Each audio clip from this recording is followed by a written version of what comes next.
Ош шаарында бүгүн креативдүү технологиялардын кербени эл аралык фестивали башталды. Бул иш-чарага Кыргызстан, Казакстан, Орусия, Беларусь, Армения жана Өзбекстандан катышуучулар келип, өздөрүнүн жасаган эмгектери менен катышып жатышат. Фестивалдын негизги максаты педагогикалык коомчулуктун билим берүү тармактарынын жаш студенттердин көңүлүн окуу процессинде практикада креативдүү технологияларды иштеп чыгууга жана киргизүүгө буруу болуп эсептелинет. Ачылыш Аземи Ибраимов атындагы Ош улуттук драма театрында өткөрүлүп, анда мугалимдер үчүн талкуулар, мастер-класстар уюштурулду.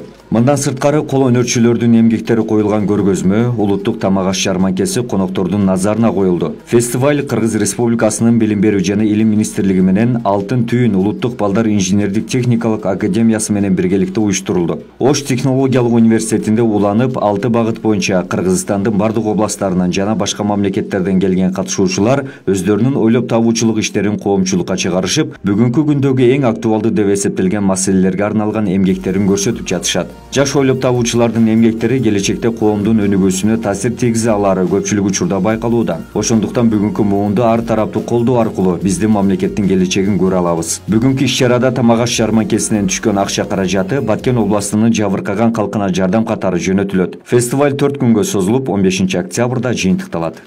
2 күн ушул дискуссиялар болот, мастер-класстар болот. 3-чү күнү бизден жана Алымбек Даткандын алдында, Сулайман тоонун алдындагы Алымбек Даткан аянтчасында ошол чыгыш базары деген ярмарка уюштурат. Ал жерге ошол бүтүн өздөрү жасап келген буюм теримдерин коюп, анан шаардын тургундары да ошол жерге барып катышат. Анан ошол жерде соода саттык иштер жүргүзүшөт, алып келген буюмдарын сатышат. Андан түшкөн каражаттардын бардыгын мына кечеги каргашалуу окуя Баткендеги Баткен облусунун окуучуларына которулат, ошолордун эсебине которулмакчы. Анан булар эми 15 күнү эртең менен учуп кетишет.